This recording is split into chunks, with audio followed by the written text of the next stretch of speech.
ઉત્તર ગુજરાતના સુપ્રસિદ્ધ યાત્રાધામ શામળાજીમાં આજે ફાગણી પૂનમના નિમિત્તે રંગોત્સવની ભવ્ય ઉજવણી કરવામાં આવી હતી। મંદિર ટ્રસ્ટ દ્વારા આયોજિત આ ઉજવણીમાં ભગવાન શામળિયાએ સફેદ વસ્ત્ર પરિધાન કરવામાં આવ્યા હતા।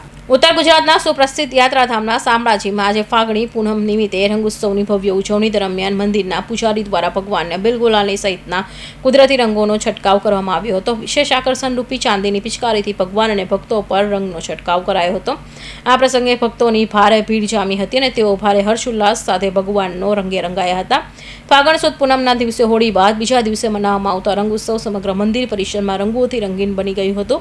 દિવસ દરમિયાન મંદિરમાં વિવિધ મનોરથની ઉજવણી પણ કરવામાં આવી હતી। ભક્તોની શ્રદ્ધા અને ભક્તિભાવ પવિત્ર પ્રસંગમાં છલકાઈ રહ્યા હતા। જય શ્રી કૃષ્ણ। આજે ફાગણ સુદ પૂનમ એટલે કે હોળીનું સુંદર મજાનું મહત્વ એવું છે કે અધર્મ ઉપર ધર્મનો જય એટલે કે હોલિકાનું દહન અને પ્રહલાદનું બચવું આ સુંદર એક મનોરથ છે।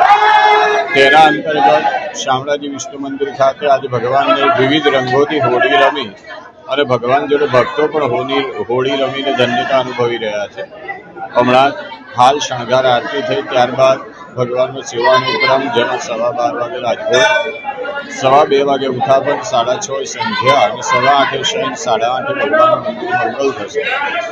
આજ રોજ સુંદર મજાનો પવિત્ર દિવસ હોય અનેક ભક્તો ભગવાન જોડે હોળી રમી અને પોતાની ધન્યતા અનુભવી રહ્યા છે।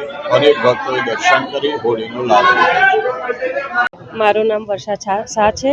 હું અહીંયા શામળિયા ભગવાનના મંદિરમાં દર્શન કરવા આવી છું અને બહુ બધા ભક્તો પણ આવ્યા છે। આજે શામળિયા ભગવાનના મંદિરમાં અમે બધાએ હોળી પણ રમી અને શામળિયા ભગવાન જોડે અમે ચાંદીની પિચકારીથી શામળિયા ભગવાનને હોળી ધૂળેટી રમવામાં આવી છે અને બહુ આનંદ આવ્યો છે, ધન્યતા અનુભવ થયો।